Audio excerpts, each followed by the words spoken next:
Hello student, this is Subhendu Sinha. Today I am going to discuss about the Arambagh Girls High School Poribesh Vigyan MQP2 Model Question Paper 2. So প্রথমে শুরু করা যাক। সঠিক উত্তরটি নির্বাচন করো। একটি বস্তু বায়ুতে ওজন 35 গ্রাম এবং জলে নিমজ্জিত অবস্থায় বস্তুটির ওজন হচ্ছে 25 গ্রাম। বস্তুটির আয়তন কত হবে? ঠিক আছে, ভালো করে দেখি। ফার্স্ট আমরা জানতে হবে বুয়ন্ট ফোর্স কি। বুয়ন্ট ফোর্স কী হবে? যেটা হবে আমার টোটাল এয়ারেতে ওয়েট কত 35 গ্রাম থেকে আমি ওয়াটারে ওয়েট কত 25 গ্রাম, দ্যাট ইজ 10 গ্রাম। এই 10 গ্রামটা কী হচ্ছে, কতটা জল অপসারিত করবে? সে 10 গ্রাম ওয়াটার জল যাকে আমরা বলবো অপসারিত করবে। ঠিক আছে, অপসারিত করবে। অতএব বস্তুটির আয়তন কত হবে? বস্তুটির আয়তন হবে কত হচ্ছে না, বস্তুটি আমার আয়তন হবে 10 গ্রাম বাই 1 গ্রাম ইন্টু কোনটা কী করছে পার centimetre, 1 gram per centimetre cube, that is 10 centimetre cube. মানে অ্যান্সার হবে 10 ঘন সেমি। ঠিক আছে, 10 ঘন সেমি মানে হচ্ছে mass of the displace water divided by density of the water. Mass of the displace water divided by density of the water, তাকে ডিভাইড করলে কত হচ্ছে 10 সেন্টিমিটার কিউব। তাহলে এটা হবে অপশন হবে সি, 10 ঘন সেমি। লঘুতর আলোক মাধ্যম সাপেক্ষে ঘনতর আলোক মাধ্যমে প্রতিসংখ্যক কোন বর্ণের আলোর ক্ষেত্রে কম হবে? অবভিয়াসলি উত্তর হবে লাল। পরীক্ষাগারে অক্সিজেন তৈরিতে ব্যবহৃত অনুঘটক কি? পরীক্ষাগারে ব্যবহৃত অনুঘটকের নাম হচ্ছে manganese dioxide, MnO2, manganese dioxide. এটা হচ্ছে পরীক্ষা মানে অপশান বি। কোনটি গ্রিন হাউস গ্যাস নয়? এখানে সবকটাই আছে, নাইট্রোজেন ছাড়া সবই গ্রিন হাউস গ্যাস। N2 হচ্ছে গ্রিন হাউস গ্যাস নয়, বি অপশান। পরমাণু কেন্দ্রীয় কণাগুলি একত্রে ধরে রেখেছে কোন বল? না নিউক্লিয় বল। কীভাবে সেটা একটু জেনে নিই। কীভাবে নিউক্লিয় বল ধরে রেখেছে? তাহলে কী হচ্ছে, পরমাণুর কেন্দ্রের মধ্যে কী আছে? প্রোটন আছে আর নিউট্রন আছে, বাইরে কী আছে?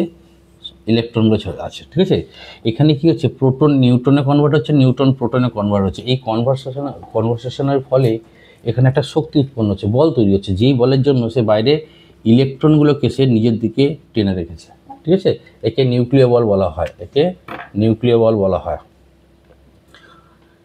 অপশান 2 মানে কোশ্চেন নম্বর 2, নিচের প্রশ্নগুলি অতি সংক্ষিপ্ত উত্তর দাও। যেখানে 5টি আছে। ঘর্ষণ বল সবসময় সংশ্লেষাকার দুটি তলের সঙ্গে কীভাবে ক্রিয়া করে? এর উত্তর হবে দুটি তলের আপেক্ষিক গতি বা গতির প্রবণতাকে বাধা দেয়। ঠিক আছে, ওকে। কোশ্চেন নম্বর 2 যে সোডিয়াম Na ও Na প্লাসের মধ্যে কোনটি বেশি সুস্থিত? তাহলে কী কী পেলাম আমি? Na এবং Na প্লাস। তাহলে আমাকে একটু জানতে হবে Na, সোডিয়াম, এটা হচ্ছে 11 নম্বর এলিমেন্ট। কী কী আছে? প্রথম কক্ষে 2টি, দ্বিতীয় কক্ষে 8টি, তৃতীয় কক্ষে 1টি। Na প্লাস মানে এ অলরেডি একটা ইলেকট্রন ছেড়ে দিয়েছে, সেটা প্লাস হয়ে গেছে, এখন সে কী হয়েছে 2 আর 8। যে কোনো মৌলই চায় যে আমি সুস্থিত হতে চাই, তারা ইনার্ট গ্যাস, নোবেল গ্যাস যাকে বল, নোবেল গ্যাস কনফিগারেশনে আসতে চায়। তাহলে কি করতে চাইবে সে? তাহলে এর অষ্টক পূর্ত হতে, এই জায়গাটাতে তার অষ্টক পূর্ত হতে গেলে তাকে বাইরে থেকে আরও কটা ইলেকট্রন রাখবে? 7টা ইলেকট্রন বাইরে থেকে আনতে হবে। অথবা সে যদি একটা ইলেকট্রন বের করে দেয়, মাইনাস করে দেয়, তাহলে আগের অষ্টকে চলে যাবে। তাহলে বাইরে থেকে 7টা আনাটা অনেক বেশি ডিফিকাল্ট, অনেক বেশি এনার্জি লাগবে। তার থেকে বেশি ইজি হয় সে যদি একটা ছেড়ে দেয়। যখনই সে একটা ছেড়ে দিচ্ছে সে Na প্লাস হয়ে যাচ্ছে। কেন প্লাস হয়ে যাচ্ছে?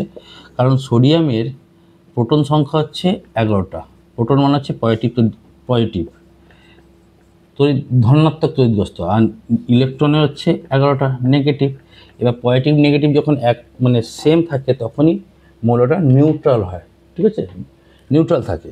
কিন্তু এখন এই মুহূর্তে কি হচ্ছে, সে একটা ইলেকট্রন ছেড়ে দিয়ে 10টা হয়ে গেছে, অর্থাৎ 10টা প্রোটন 10টা ইলেকট্রনকে নিউট্রালাইজ করে দিয়েছে। বাকি থেকে গেছে একটা প্রোটন। একটা প্রোটন মানে পজিটিভ চার্জ, সেই পজিটিভ চার্জ হচ্ছে এই পজিটিভ চার্জ। তাহলে সোডিয়াম প্লাসটা হচ্ছে অনেক বেশি সুস্থিত, তো কার থেকে? Na, মানে সোডিয়ামের সাথে, সোডিয়ামের তরফ থেকে, মানে সোডিয়াম প্লাসটা অনেক বেশি সুস্থিত সোডিয়ামের থেকে, ঠিক আছে। ওকে, নেক্সট কোশ্চেন। আচ্ছা, সংকট কোণের মান আলোর ড্যাশের উপর নির্ভর করে, না এটা মাধ্যম দুটি প্রতিসরাঙ্কের উপরে নির্ভর করে। উত্তর হবে মাধ্যম দুটি প্রতিসরাঙ্কের উপর নির্ভর করে। কোন যৌগকে হাইড্রোলিথ বলা হয়? ক্যালসিয়াম হাইড্রাইডকে হাইড্রোলিথ বলা হয়, ক্যালসিয়াম হাইড্রাইডকে হাইড্রোলিথ বলা হয়, ঠিক আছে। তারপর বলেছে কাঁচ তৈরিতে কার্বন ঘটিত কোন যৌগ ব্যবহার করা হয়? না সোডিয়াম কার্বনেট। কাকে ব্যবহার করা হচ্ছে? সোডিয়াম কার্বনেটকে ব্যবহার করা হয়। ওকে, নেক্সট কোশ্চেন। অ্যামোনিয়ামযুক্ত কিউপ্রাস ক্লোরাইড দ্রবণ অক্সিজেন গ্যাসকে শোষণ করে কী বর্ণ ধারণ করে?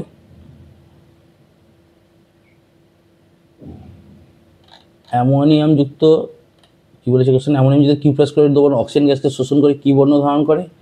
না এটা ডিপ ব্লু, মানে গাঢ় নীল রঙের বর্ণ ধারণ করে। কেন, কি হয়ে যায়? এই কিউপ্রাস ক্লোরাইড কী হয়ে যাচ্ছে? অক্সিডাইজড হয়ে যাচ্ছে, মানে জারিত হয়ে যাচ্ছে, জারণ হচ্ছে আর কি। জারণ হওয়ার জন্য সে কী হয়ে যাচ্ছে? ঘন নীল কালার বর্ণ ধারণ করছে, ঠিক আছে। তারপরে প্লবতা কোন কোন বিষয়ের উপরে নির্ভর করে? না কোনো তরলের প্লবতা তিনটে জিনিসের উপরে নির্ভর করে। এক, প্রথম পয়েন্ট লিখবে এইভাবে, অপসারিত তরলের আয়তন।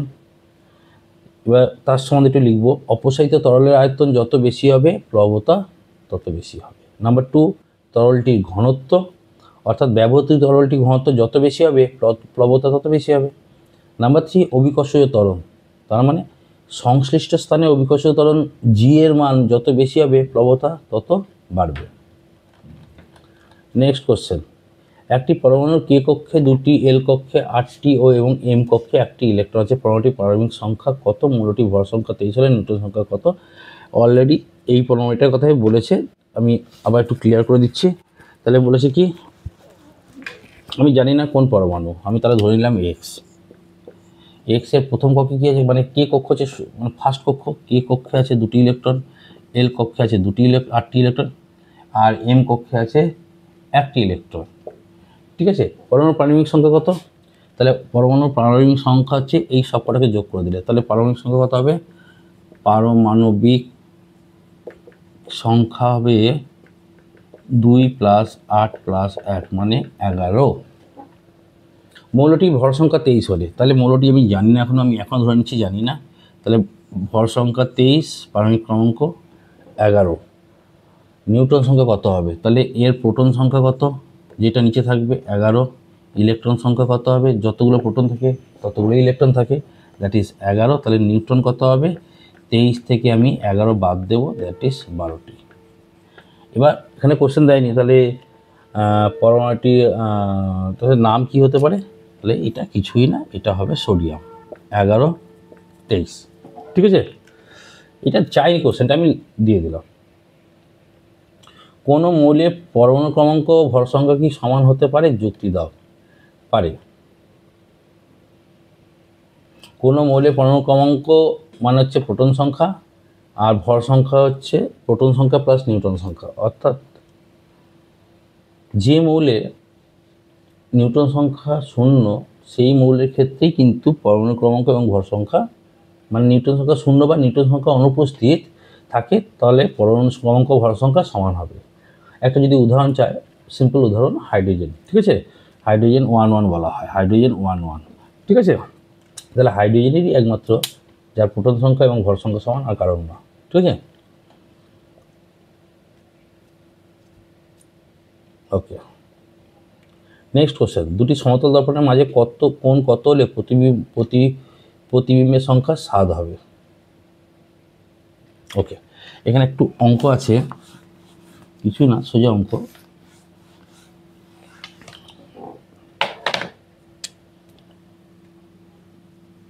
প্রতিবিম্বের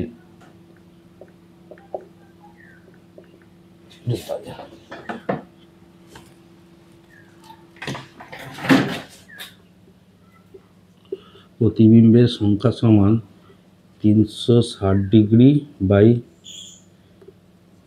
দর্পণ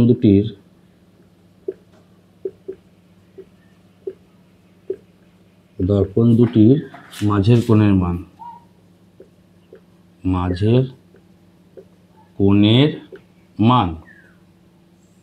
-1।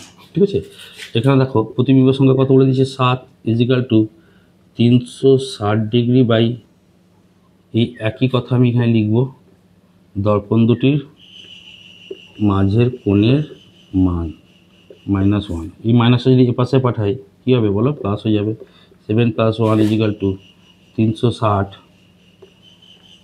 বাই সেই দর্পণ দুটির মাঝের কোণের মান, বা 8/1 = 360 বাই দর্পণ দুটির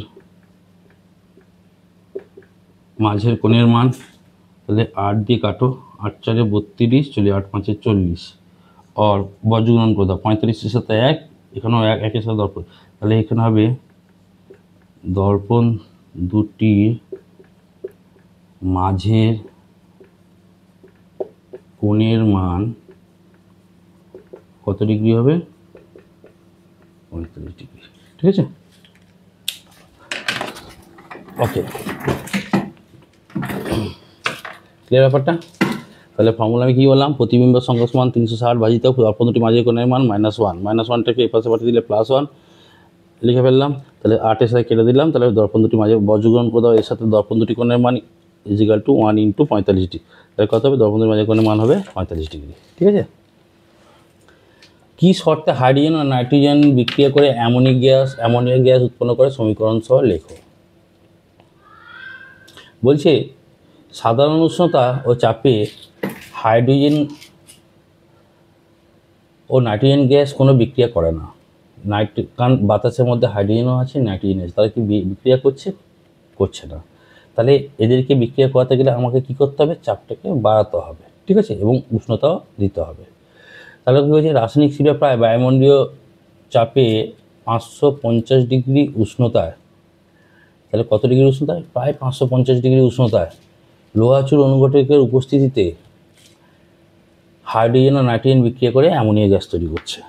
তাহলে হাইড্রোজেন এবং নাইট্রোজেন গ্যাস কী করছে, তাহলে যেগুলো বললাম সেগুলো মাথায় রাখবে, 550 ডিগ্রি সেন্টিগ্রেড উষ্ণতায়। ঠিক আছে, তাহলে কী হচ্ছে, নাইট্রোজেন রিয়াক্ট করছে কার সাথে, হাইড্রোজেনের সাথে রিয়াক্ট করে কী তৈরি করছে, অ্যামোনিয়া তৈরি করছে। ঠিক আছে, এবার এখানে একটু ব্যালেন্স করে দেবো। এখানে যদি নাইট্রোজেন দুটো থাকে 2 করে দেবো, হাইড্রোজেন কত 3 × 2 = 6, মানে এখানে 3 বসিয়ে দেবো। ঠিক আছে, তাহলে এটা হচ্ছে অ্যামোনিয়া গ্যাস। অ্যামোনিয়া গ্যাস একটু উপরে সাইন দিয়ে দেবো, এটার মানে হচ্ছে গ্যাস ইভলভ হয়ে উপরে উঠে যাচ্ছে হাইড্রোজেন। ঠিক আছে, এটা হাইড্রোজেন, এটা হচ্ছে নাইট্রোজেন। ক্লিয়ার? আচ্ছা, বিভিন্ন পলিমারের ব্যবহারের দুটি প্রধান কারণ উল্লেখ করো। বিভিন্ন পলিমারের ব্যবহারের দুটি কারণ হলো, সংশ্লিষ্ট পলিমারের উৎপাদন খরচ এমনি কম এবং এইসব দিয়ে কম সময়ে অনেক পরিমাণে ব্যবহার্য বস্তু তৈরি করা যায়। সংশ্লিষ্ট পলিমারগুলি ধাতুর চেয়ে হালকা, নমনীয় এবং সাধারণ তাপ ও তড়িতের কুপরিবাহী। সংশ্লিষ্ট পলিমারগুলি জলের দ্রাব্য নয়, জলের সঙ্গে বিক্রিয়া করে না এবং প্রকৃতিগত চেয়ে বেশি স্থায়ী। তাপ প্রয়োগে কিছু পলিমারকে নানা রকমের আকৃতি দেওয়া যায়। ঠিক আছে, এটা লিখে দিলেই হয়ে যাবে।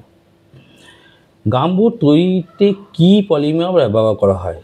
গাম্বুট তৈরিতে পিভিসি পলিমার ব্যবহার করা হয়। ঠিক আছে, একটি বায়োডিগ্রেডেবল পলিমারের উদাহরণ দাও। বায়োডিগ্রেডেবল পলিমার হচ্ছে সেলুলোজ। নেক্সট কোশ্চেন, স্থির অবস্থায় সর্বোচ্চ ঘর্ষণ বলের মান কোন কোন বিষয়ের ওপর নির্ভর করে? না, স্থির অবস্থায় সর্বোচ্চ ঘর্ষণ বলের মান বস্তুটির তলের প্রকৃতির উপর, ভর এবং উলম্বভাবে প্রযুক্ত বলের উপর নির্ভর করে। ঠিক আছে, মনে থাকবে। একটা বললাম বস্তুটির তলের প্রকৃতির উপরে 1, B হচ্ছে ভর, C হচ্ছে উলম্বভাবে প্রযুক্ত বলের উপর নির্ভর করে। এবার বলেছে নেক্সট কোশ্চেন, এসআইতে বলের একক কী? এটা ছোটোবেলা থেকে জেনে আসছো, এসআইতে বলের একক হচ্ছে নিউটন। জল ও মিথেন অণুর প্রাথমিক গঠন দেখাও। জল ও মিথেন অণু প্রাথমিক গঠন দেখাচ্ছি। আমি গঠনটা তোমাদের দেখাচ্ছি আর কথাটা একটু বলে দিচ্ছি, তাহলেই হয়ে যাবে, ঠিক আছে?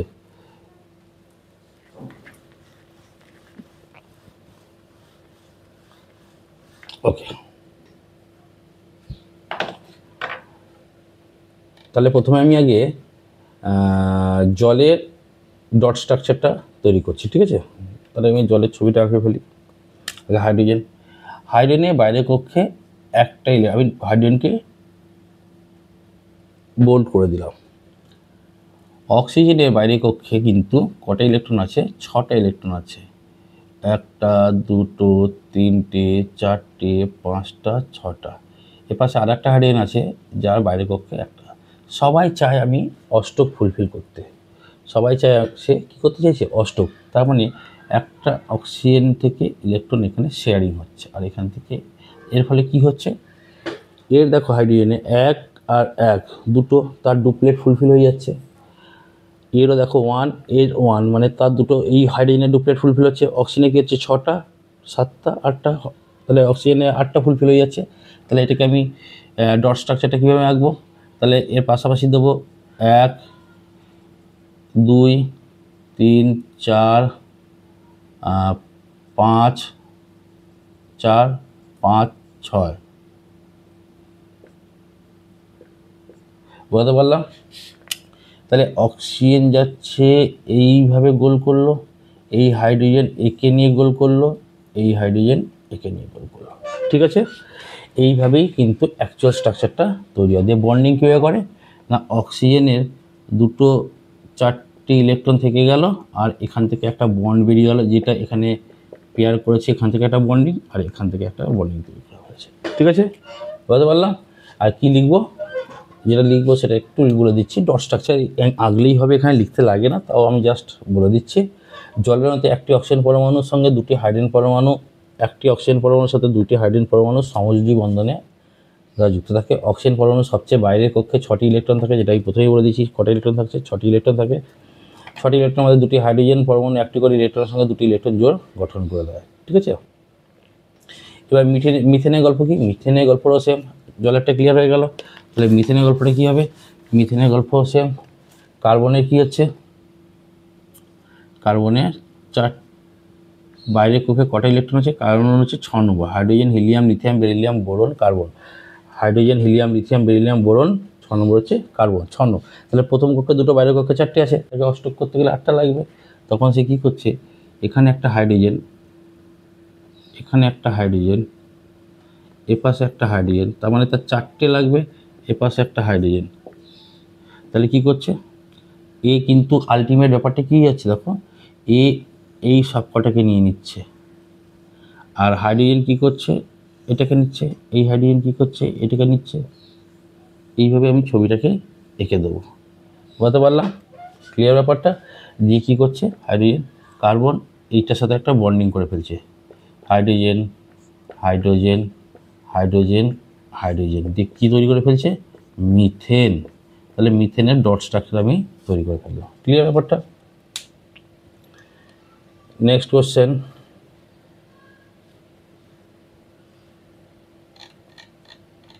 আচ্ছা নেক্সট কোশ্চেন দিয়েছে, পদার্থের চতুর্থ অবস্থার নাম কি? সেটা আমরা জানি প্লাজমা অবস্থা। উত্তর হবে প্লাজমা। পরীক্ষাগারে কার্বন ডাইঅক্সাইডের প্রস্তুতির প্রয়োজনীয় রাসায়নিক দ্রব্য ও সমীকরণটি উল্লেখ করো। তাহলে কী কী পরীক্ষাগারে রাসায়নিক দ্রব্য কী কী লাগছে? প্রয়োজনীয় রাসায়নিক দ্রব্যগুলো হলো মার্বেল পাথর, যাকে আমরা ক্যালসিয়াম কার্বনেট বলে থাকি। তাহলে কী কী লাগছে? মার্বেল পাথর। মার্বেল পাথরকে আমরা কী বলে থাকি বলো? CaCO3, calcium carbonate. ও লঘু সালফুরিক অ্যাসিড, যাকে আমরা বলি হাইড্রোক্লোরিক অ্যাসিড, ঠিক আছে? সরি, সালফুরিক বলছি, হাইড্রোক্লোরিক অ্যাসিড, এই সেল লাগে। বিক্রিয়া সমীকরণ কী হবে না, এটাকে কি বললাম আমি? ক্যালসিয়াম কার্বনেটের সাথে আমার কী হচ্ছে বলো? 2HCl বিক্রিয়া করলো, তার মানে এটাকে বলছি ক্যালসিয়াম কার্বনেট, এটাকে বলছি লঘু সালফুরিক অ্যাসিড। লঘু কেন? কারণ এই অ্যাসিডের সাথে জল মেশানো হয়েছে তাকে তার ডেনসিটি কমানোর জন্য। যে কী তৈরি করছে? ক্যালসিয়াম ক্লোরাইড CaCl2, একে বলা হয় calcium chloride plus carbon dioxide plus জল তৈরি করছে। ঠিক আছে, তাহলে আমার অ্যাকচুয়াল প্রোডাক্ট হচ্ছে কার্বন ডাইঅক্সাইড। ক্লিয়ার? উভধর্মী অক্সাইড কাকে বলে, উদাহরণ দাও। বলছে যেসব অক্সাইড অ্যাসিড ও ক্ষার উভয়ের সঙ্গে বিক্রিয়া করে লবণ ও জল উৎপন্ন করে তাকে উভধর্মী অক্সাইড বলা হয়। অ্যাসিড ও ক্ষার উভয়ের সাথেই বিক্রিয়া করে।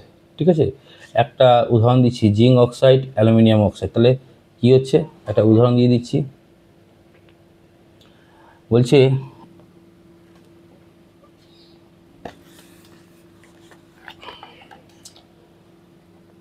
J10 2Z10 এর সাথে আমার অক্সিজেনের বিক্রিয়া কী করছে বলো, 2Z10 ও জিঙ্ক অক্সাইড তৈরি করছে, আর 4 অ্যালুমিনিয়ামের সাথে সেই অক্সিডাইজ এর বিক্রিয়া কী করছে বলো, অ্যালুমিনিয়াম অক্সাইড তৈরি করছে। ঠিক আছে, অ্যালুমিনিয়াম অক্সাইড তৈরি করছে। এবার দিয়েছে অক্সি হাইড্রোজেন শিকার উষ্ণতা কত, approx 2000 degree centigrade, 2000 degree centigrade. Clear? পরের কোশ্চেন দিচ্ছে সৎবিম্ব অসৎবিম্বের মধ্যে দুটি পার্থক্য লেখো। সৎবিম্ব এবং অসৎবিম্ব। না সৎবিম্ব কাকে বলে, তাহলে পার্থক্য কী লিখবো, না কোনো বিন্দু উৎস থেকে আসা আলোক রশ্মিগুচ্ছ প্রতিফলিত বা প্রতিষ্ঠিত হয়ে যখন কোনো বিন্দুতে মিলিত হয় তখন তাকে সৎবিম্ব বলে। অসৎবিম্ব কাকে বলে, আলোক রশ্মিগুচ্ছ প্রতিফলিত বা প্রতিষ্ঠিত হয়ে যদি দ্বিতীয় কোনো বিন্দু থেকে অবস্থিত হচ্ছে বলে মনে হয় তাহলে ওই বিন্দুকে প্রথম বিন্দুর অসৎবিম্ব বলা হয়। নাম্বার 2, সাধারণ বস্তুর সাপেক্ষে সৎবিম্ব কিন্তু উল্টো ও অবশিষ্ট হয়। অবশিষ্ট মানে কি, উল্টো হয়ে যাচ্ছে কি, ঠিক আছে, এবং মানে মাথা নিচে পা উপরে। আর সাধারণ বস্তু সাপেক্ষে সোজা হয় মানে সমশীর্ষ, পা মানে মাথা উপরে পা নিচে। ঠিক আছে। পরম প্রতিসরাঙ্ক কাকে বলে, পরম প্রতিসরাঙ্ক কাকে বলে, না শূন্যস্থান সাপেক্ষে যে কোনো আলোকীয় মাধ্যমে প্রতিসরাঙ্ককে ওই মাধ্যমে পরম প্রতিসরাঙ্ক বলা হয়। কী বললাম, শূন্যস্থান সাপেক্ষে যে কোনো আলোকীয় মাধ্যমে প্রতিসরাঙ্ককে ওই মাধ্যমে পরম প্রতিসরাঙ্ক বলা হয়ে থাকে। বিশ্ব উষ্ণায়ন বা গ্লোবাল ওয়ার্মিং কী জিনিস, বিশ্ব উষ্ণায়ন তো আমরা তো জেনেই আসি, আমাদের আসল চিন্তা মানে মানুষের কর্মকাণ্ডে তৈরি কার্বন ডাইঅক্সাইড যার পরিমাণ গত 300 বছর ধরে ক্রমশ বেড়ে চলেছে। বিজ্ঞানীরা আশঙ্কা করছেন যে বাতাসে কার্বন ডাইঅক্সাইডের পরিমাণ বাড়তে থাকলে একসময় গ্রিন হাউস এফেক্টের জন্য বাতাসের উষ্ণতা বেড়ে যাবে। তখন উত্তর আর দক্ষিণ মেরুর বরফের স্তর গলে গিয়ে সমুদ্রের ধারে বহু শহরকে ডুবিয়ে দেবে। গ্রিন হাউস এফেক্টের ফলে বাতাসের উষ্ণতা বৃদ্ধি, এই সম্ভাবনাকে বলা হয় বিশ্ব উষ্ণায়ন বা গ্লোবাল ওয়ার্মিং। ঠিক আছে, এইটা লিখে দেবে। নেক্সট কোশ্চেন, কোন ধরনের ব্যাকটেরিয়া মিথেন তৈরি করে, না মিথানোজেনিক ব্যাকটেরিয়া কিন্তু আমাদের মিথেন তৈরি করে। সিএনজির পুরো নাম কি, সিএনজির পুরো নাম হচ্ছে compressed natural gas, compressed natural gas. এবার আমরা লাইফ সায়েন্স পারে চলে আসি। যে কোষীয় অঙ্গাণু খাদ্য থেকে শক্তিকে মুক্তি করতে সাহায্য করে তা হলো মাইটোকন্ড্রিয়া।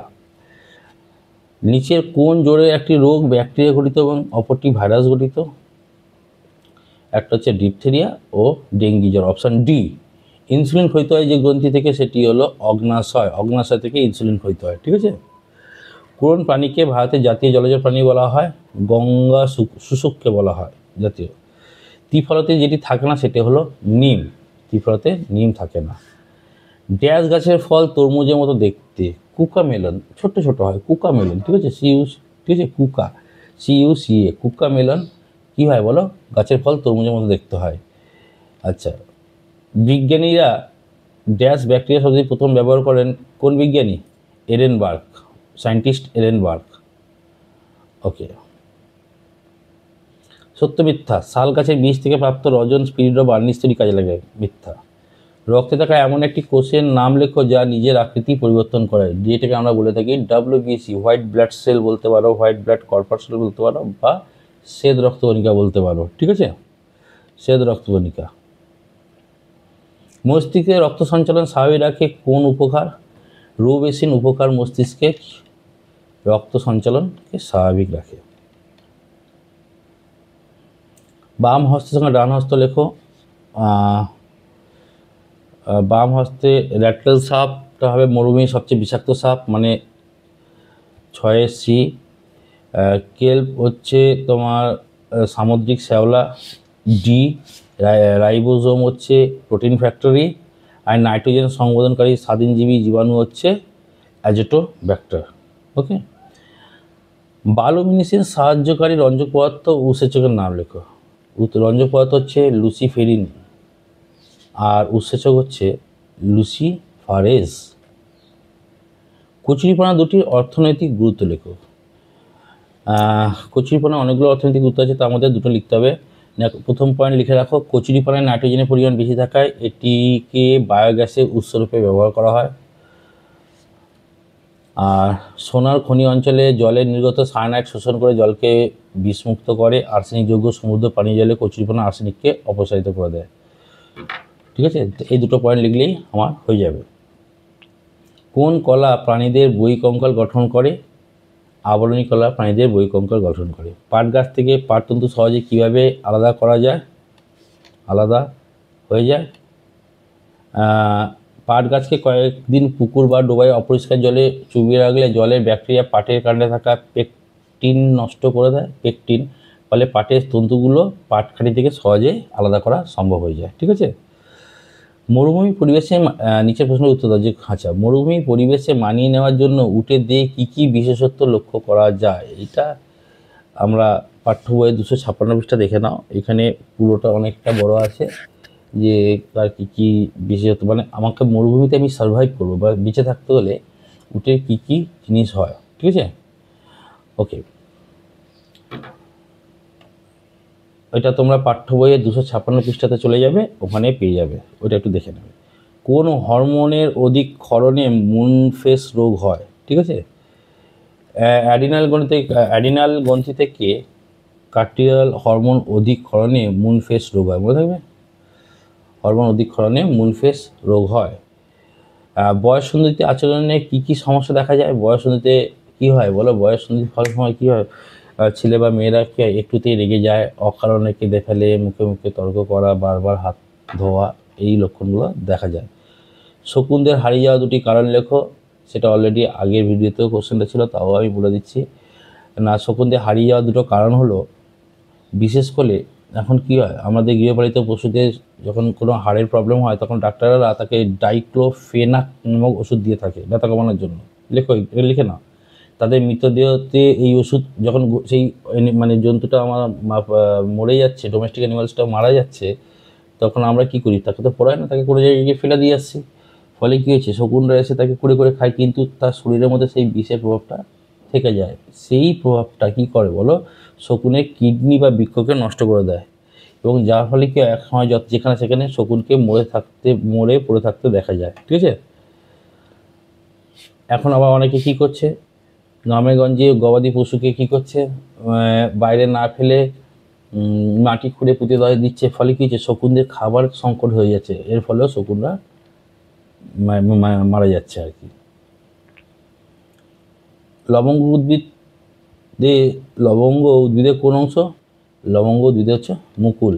ঠিক আছে, তবাসি কি? তবাসি কি